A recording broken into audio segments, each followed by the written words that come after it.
सांगलीमध्ये पडळकरांविरोधात पवारांच्या राष्ट्रवादीचा मोर्चा आहे। पडळकरांनी जयंत पाटील यांच्यावर केलेल्या वक्तव्याविरोधात आता हा मोर्चा निघतोय।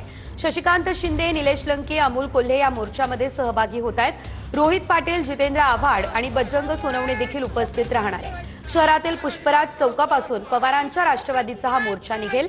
सांगलीमध्ये राजाराम बापू पाटलांच्या पुतळ्यापर्यंत हा मोर्चा काढला जाणार आहे। या संदर्भात अधिकची अपडेट घेऊयात आमचे प्रतिनिधी भूषण पाटील यांच्याकडून। भूषण, आपण पाहतोय आता पवारांची राष्ट्रवादी आक्रमक झालेली आहे, मोर्चा निघतोय, सध्याची त्या ठिकाणची काय परिस्थिती आहे?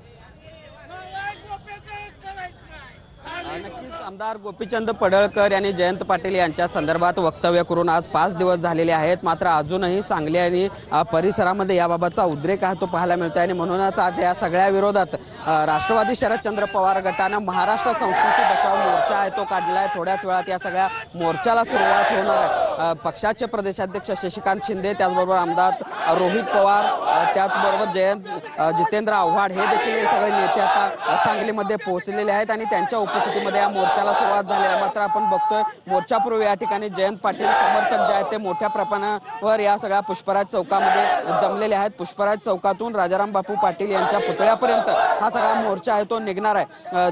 गोपीचंद पडळकर यांच्या विरोधात जोरदार घोषणाबाजी हे सगळे कार्यकर्ते करताना आपल्याला बघायला मिळत आहे। त्याचबरोबर गोपीचंद पडळकर यांच्या विरोधातील बॅनर देखील या ठिकाणी आपल्याला बघायला मिळत आहेत। त्यामुळे 5 दिवस झालेले आहेत गोपीचंद पडळकर यांच्या या वक्तव्याला, मात्र अजूनही त्यांच्या विरोधातला रोष आहे तो कायम असल्याचं बघायला मिळतंय।